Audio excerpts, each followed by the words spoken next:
So you and I, we're about to go on a little adventure together. That adventure is going to span 118 years of Tudors, and it's going to be one generation at a time. How does that sound to you? I'll be your host this evening. My name is Christina. Thank you for joining us here at my Tudor Era Tapestry.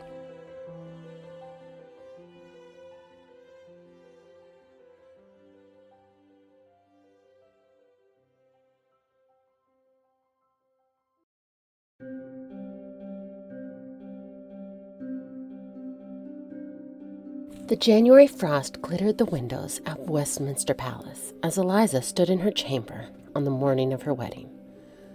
Her gown of cloth of gold shimmered, its heavy folds a testament to her new role as Henry VII's queen. Beneath her smile, Eliza harbored a secret. She was pregnant, the first stirrings of life already knitting within her. Elizabeth's appearance was a vision of royal grace, her tall, slender frame carrying the elegance of her father, Edward IV, her features softened by her mother Elizabeth's famed beauty. Her gown's gold thread shimmered with each step, the white roses a defiant nod to her lineage. Her demeanor was poised, her smile serene as she moved through the ceremony. Her voice steady as she spoke her vows, yet her hands clasped tightly betrayed a tremor of doubt. The court saw a princess reborn, but within, Elizabeth wrestled with a heart torn by joy and sorrow. Her marriage a bridge between warring houses that carried the weight of her past. Elizabeth was not among the crowd, her absence a silent pang, though her letters urged Eliza to embrace this union for England's sake.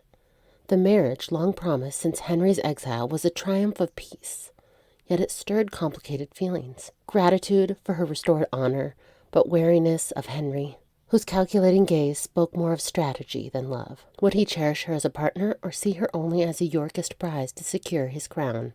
The red and white roses, entwined in the chapel's garlands, promised unity, but Eliza wondered if her heart could truly blend with his. Margaret, Henry's mother, stood near, her sharp eyes softened by the day's promise. Her ambition a force Eliza felt like a tide, both ally and enigma.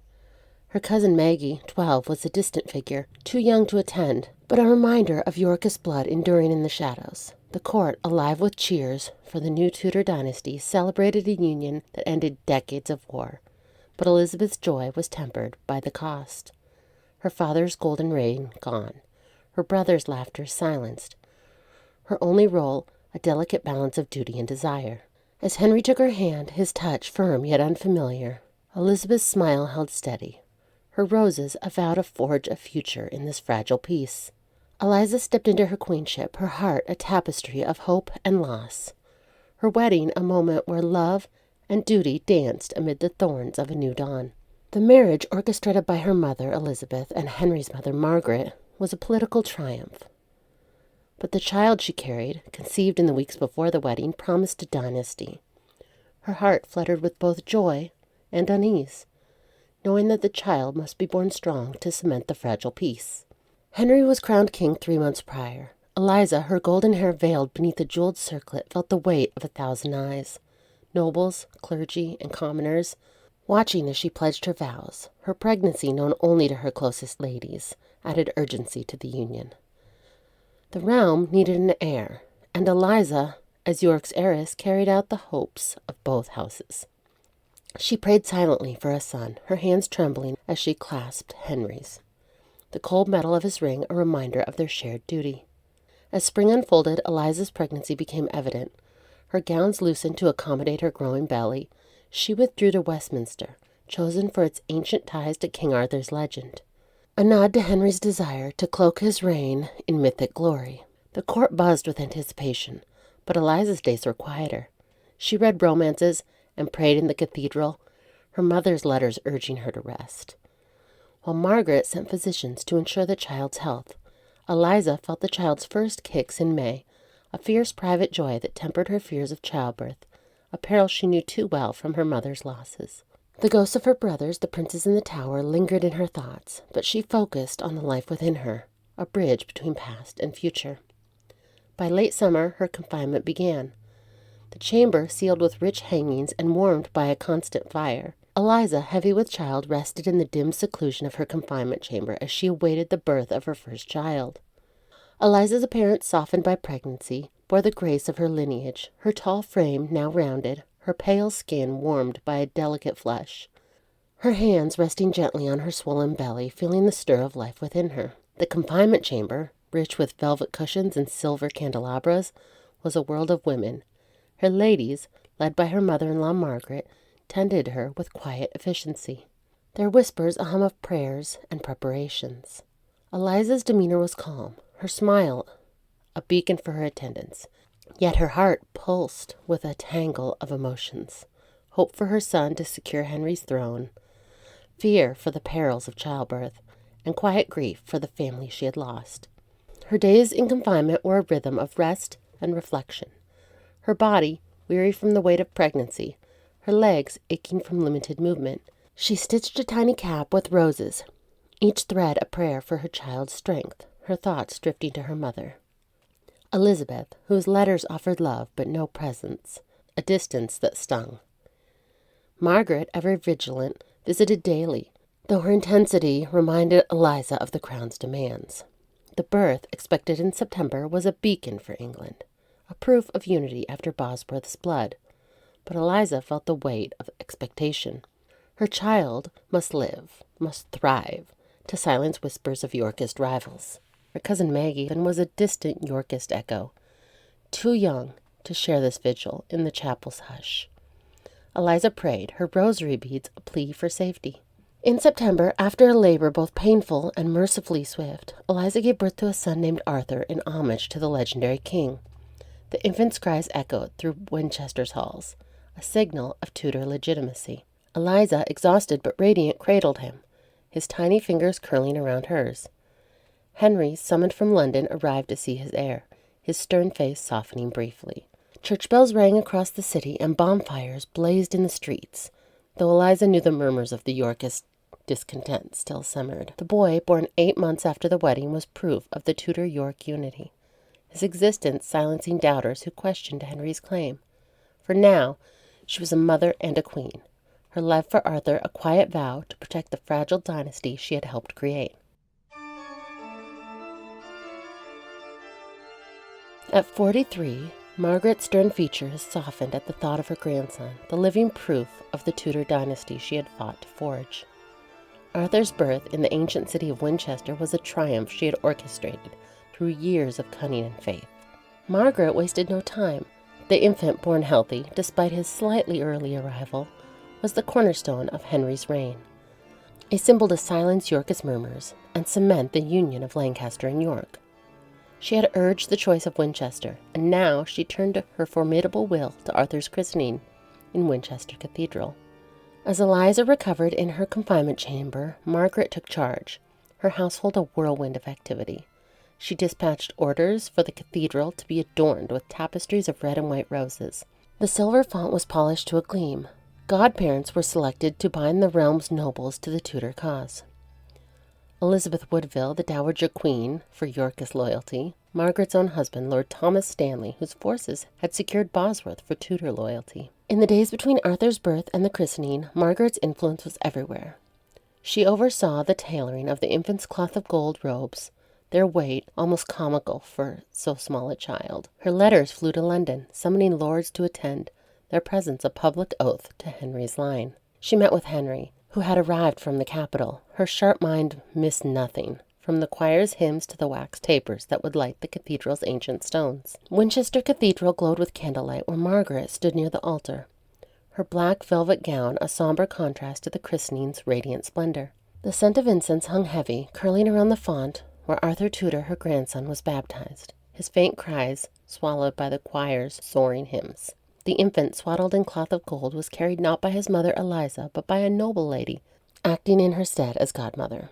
Margaret's eyes, sharp and unyielding, swept the gathered nobles, noticing who bowed deeply to the new prince and who lingered in hesitation, each gesture a measure of the Tudor dynasty's fragile roots.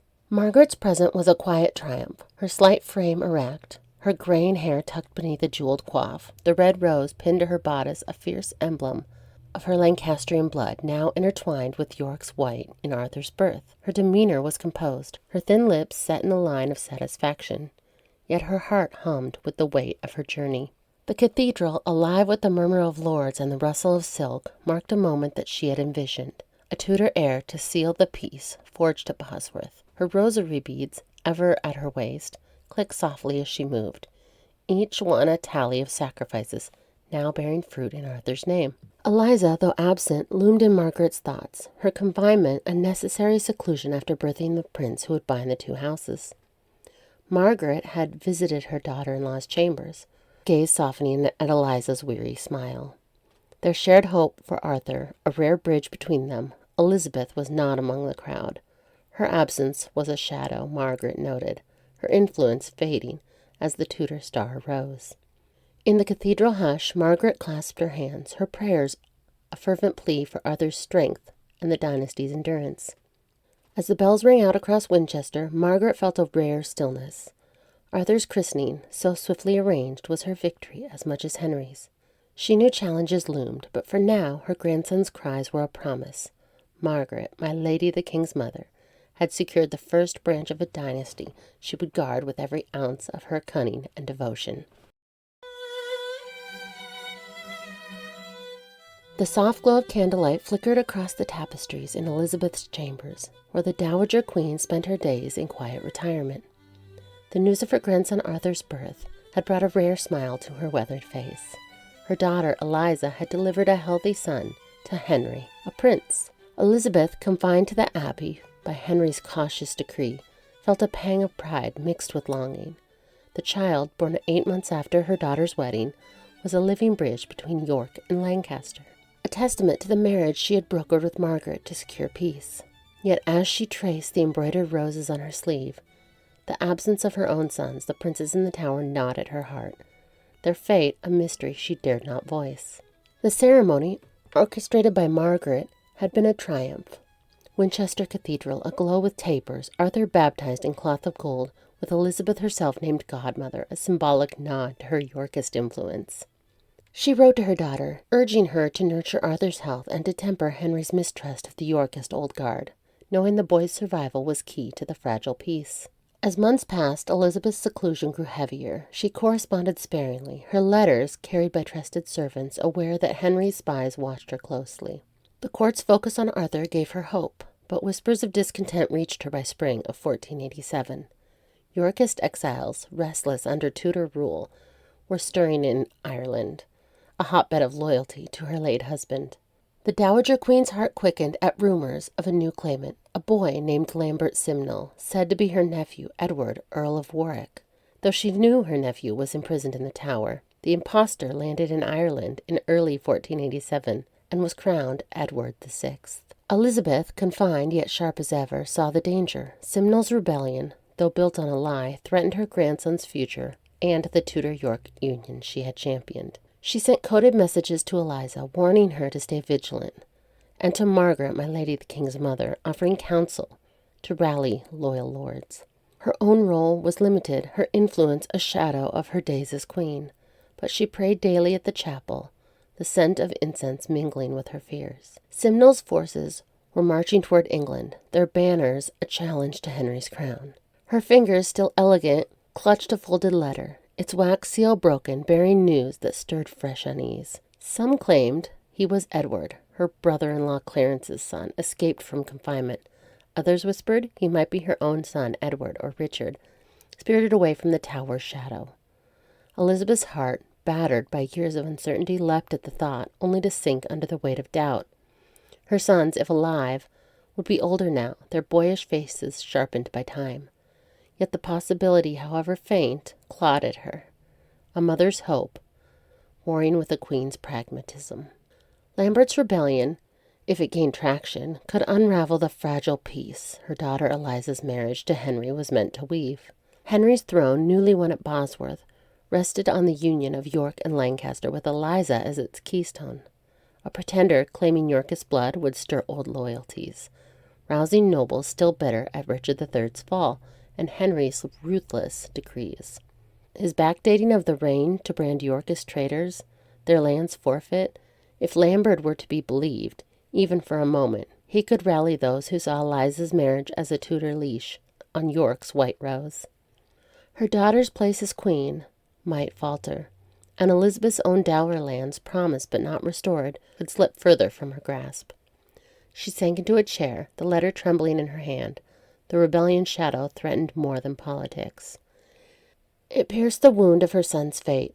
If Lambert were a fraud, propped up by Yorkist plotters like John Delapole or lingering Ricardians, his failure would tighten Henry's grip, perhaps costing her son Edward or Warwick their lives, if they yet lived. If by some miracle Lambert were her son, raised in secret to challenge the Tudor, his rebellion was a desperate gamble, one that could end in a noose or a headsman's axe.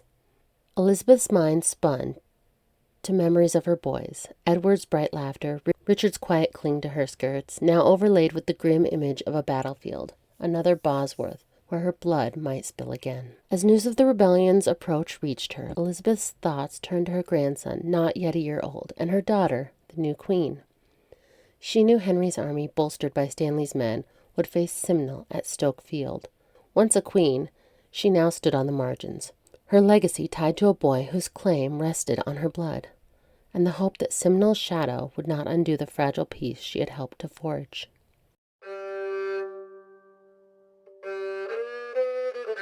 The damp spring of 1487 brought whispers of rebellion to Maggie, a Yorkist princess of 13, who lived under the watchful eye of Tudor guardians.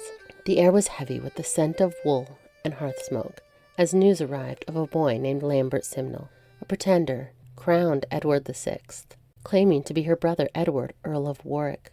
Maggie, sharp behind her ears, knew that her 11-year-old brother was alive, confined in the Tower of London since Henry VII's rise after Bosworth. The rebellion stirred both fear and a flicker of hope in her heart. A Yorkist restoration, however unlikely, may free her brother and restore her family's honor. Simnel's army landed in Lancashire on June 5, aiming for a swift strike against Henry. Maggie, isolated in the north, heard fragments of the unfolding drama. Her heart sank with news of their defeat at the Battle of Stoke Field, where Simnel was captured, spared only due to his youth, and made a scullion in Henry's kitchens. The rebellion's collapse tightened the Tudor grip on her family, and Edward remained in the Tower, his brief public display a fleeting moment of visibility before deeper confinement.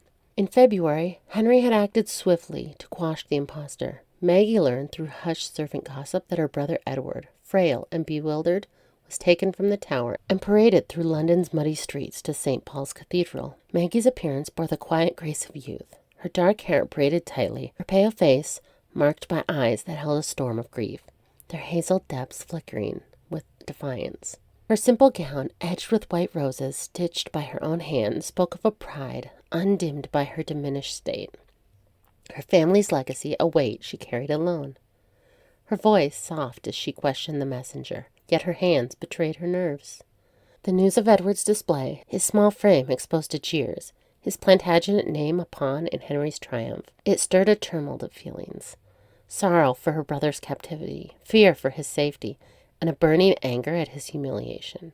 The spectacle to prove a pretender false, while her true-born brother languished. Her days, spent under a guardian's watchful eye, were a quiet struggle to preserve her dignity, her brother's fate a constant shadow since his imprisonment after Bosworth. The letter described Edward, pale and silent, led through Cheapside, his Yorkist claim mocked by those who cheered the Tudor rose. Maggie's heart ached for the boy she remembered, his shy smile, his love of stories, now a prisoner used to silence Simnel's rebellion, crushed at Stoke Field days before. She wondered if Eliza, her cousin, now queen, knew of Edward's ordeal.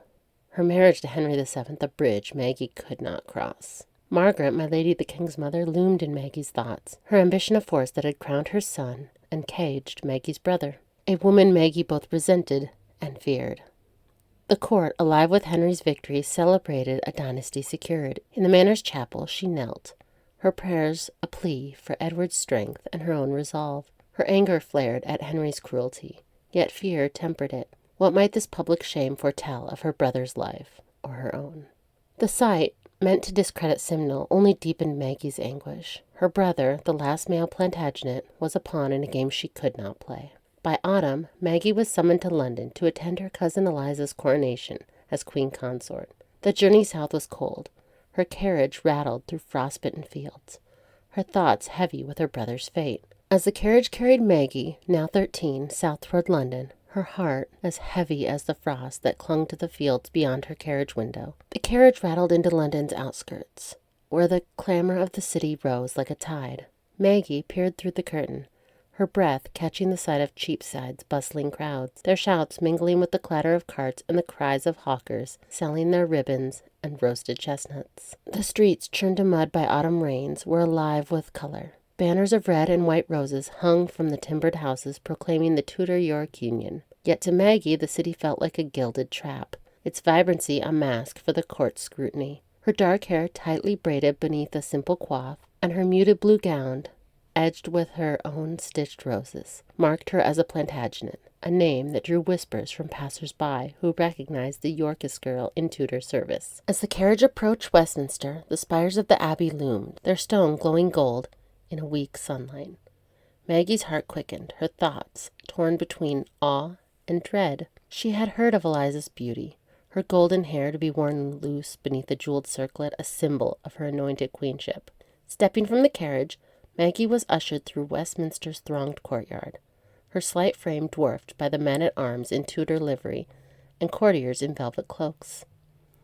Her guardian, a stern-faced woman loyal to Margaret Beaufort, guided her to a private viewing stage overlooking the Abbey's nave, where Henry and his mother already sat, their faces composed but watchful. Maggie's place beside them was no honor, but a reminder. She was a Yorkist relic, her presence a calculated nod to unity, her royal blood a threat to be contained. She stood straight, her poise a shield, though her eyes betrayed a flicker of fear as they met Margaret's sharp gaze, the king's mother a force as unyielding as the stone arches above. The coronation unfolded in a blaze of ritual. Eliza entered, radiant as a vision, her gown of gold and white shimmering under the candlelight, her hair a cascade of spun sunlight beneath a circlet studded with pearls. The choir's voices soared, their Latin hymns weaving through the abbey like a prayer for peace. Maggie watched, her breath shallow, as Eliza knelt before the altar, anointed with holy oil, the heavy crown of St. Edward's consort placed on her brow. The banners of Tudor roses, red and white, intertwined, fluttered in the draught, a symbol of the union meant to heal England's wounds. Yet to Maggie, the sight was bittersweet. Her cousin's triumph was a chain that bound her own fate tighter, her brother's captivity a silent counterpoint to the cheers that echoed through the hall.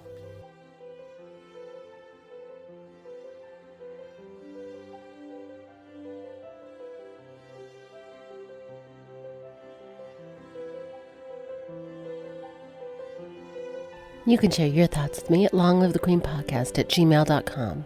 Slide into my DMs on Facebook or Instagram at Long Live the Queen Podcast, or join the party on Patreon, where we have extended episodes and bonus content.